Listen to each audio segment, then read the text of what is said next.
afternoon, everybody. I just wanted to make myself available to the press and talk about a few of the pressing issues confronting the city. Tonight I'm going to recommend to the City Council that the package of proposed ordinance changes be amended to remove anything relating to picketing at residential properties and noise relating to picketing around residential properties. Councilmember Hansen, I want to commend. He's put forward a very important and strong package of ideas to protect businesses and residents from unlawful and aggressive behavior, and I'm going to recommend that many of those provisions, including the ban on aggressive panhandling, goes forward. But I do not want the piece about picketing to go forward, because I don't want the city to signal, even inadvertently, that peaceful protest and picketing should be discouraged in any way. Now, there are always lines and limits. Certainly, you can't disrupt somebody's ability to walk to and into their home and outside their home. You can't threaten. You can't act violently.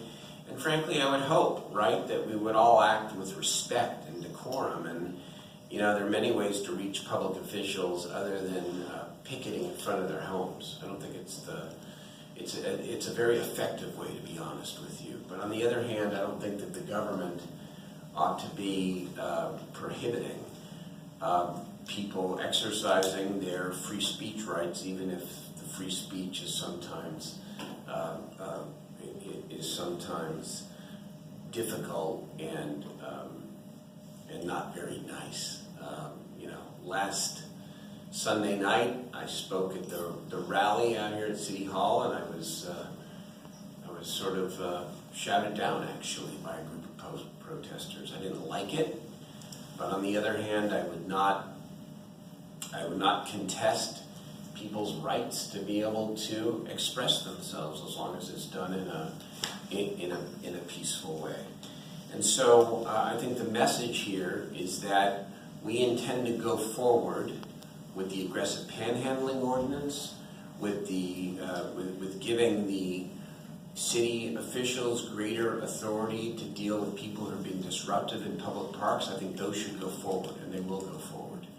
But we're not going to go forward with the suggestion that we limit picketing even in front of even in front of homes.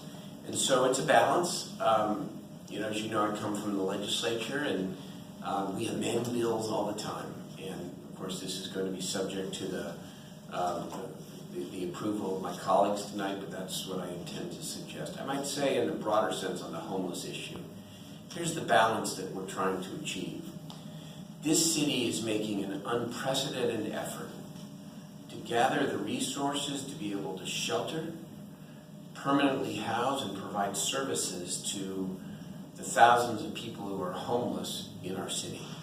And in fact, I have committed publicly to attempting to get 2,000 people off the streets over the next 3 years, and have said to the public, hold me accountable if we can't reach that goal, or at least come close. And so nobody is going to have a premium on us when it comes to compassion and trying to do something to help the people out on the streets. On the other hand, the problems of homelessness, and especially aggressive behavior by some people, are getting worse in the city. I hear it all the time. And so we have a responsibility to govern for everyone in the city, and to be responsive to the residents and the businesses who are feeling the impact of aggressive, unruly behavior. And I'm very comfortable, on the one hand, with doing everything we can to provide services and housing, and now with whole person care, we got $64 million, and we're gathering even more resources to do just that. And at the same time, making it clear that unlawful behavior or aggressive behavior is not going to be tolerated in our city. And so it may be an imperfect balance, as all of these things are, but it's where I stand and where I think the majority of the city stands. And so that's what I wanted to at least put out tonight. I'd be happy to answer your questions. Was it not, at least have the appearance of being somewhat self-serving for Councilman Hanson to make that proposal, given that he had some unfortunate or I guess unruly protests in front of his house? First of all, I commend Councilmember Hanson for having the courage to put forward a number of proposals, right? I mean, he deserves credit for that. And frankly, I want to repeat, there's a fine line here. I don't think people should be picketing elected officials' homes. I don't think it's constructive. I think it can be scary. And so, I sympathize with what he went through. On the other hand, I don't think the government should say what the rules should be, other than prohibiting unlawful or aggressive and threatening behavior. And that's just a principle, and frankly, I think it's consistent with the Constitution. Can you talk about how you arrived at your decision today? Well, I talked to Councilmember Hanson about it. We had a very good conversation about the whole package, and again, I commended him because he, it takes guts to put out a package and, let people, swing away at it. But, again, I go back to my legislative experience.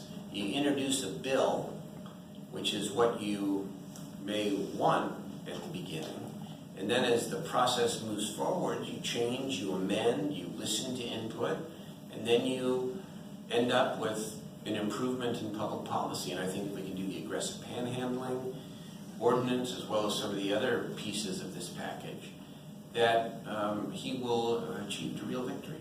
What was there pressure from outside groups?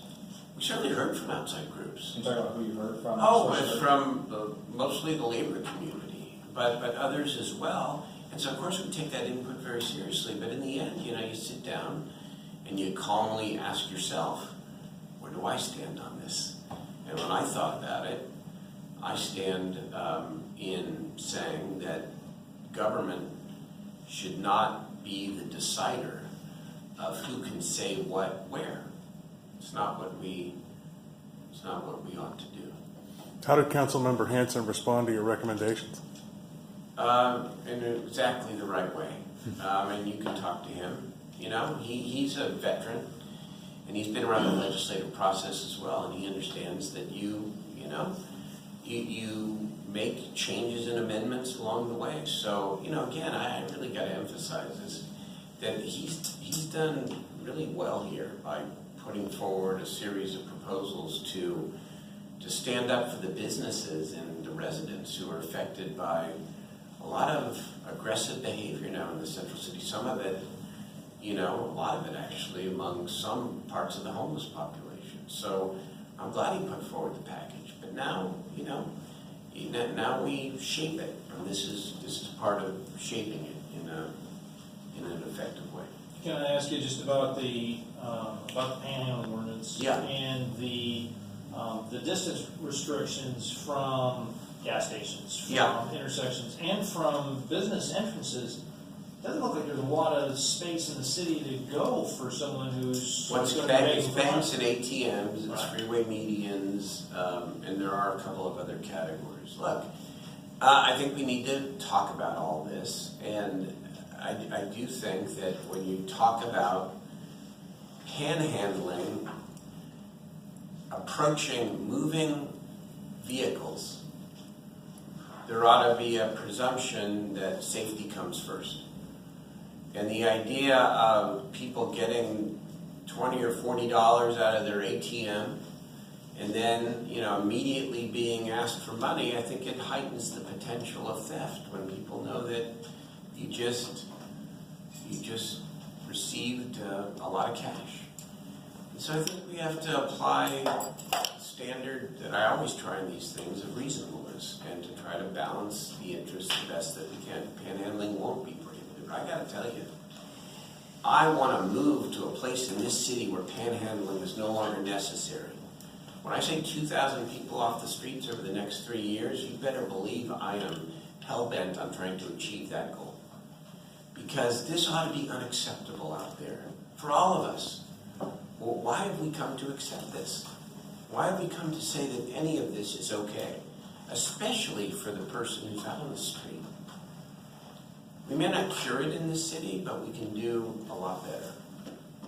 How do you plan to enforce the panhandling? How do you go after folks that are being more aggressive than others? Well, I mean, we have citation authority, but really, you know, these laws ought to be more about deterrence, is really what they ought to be about. You know, we ought to just make it clear to give law enforcement and others the ability to say, hey, you can't panhandle when a car is moving. You know, you can't approach the car. When somebody's just gotten their $40 out of the ATM, you can't approach them right away. I think that's reasonable. I think people understand it. I think it gives law enforcement a few more tools to be able to send that message. Thanks, you guys. Thanks, man. Thanks. Thanks.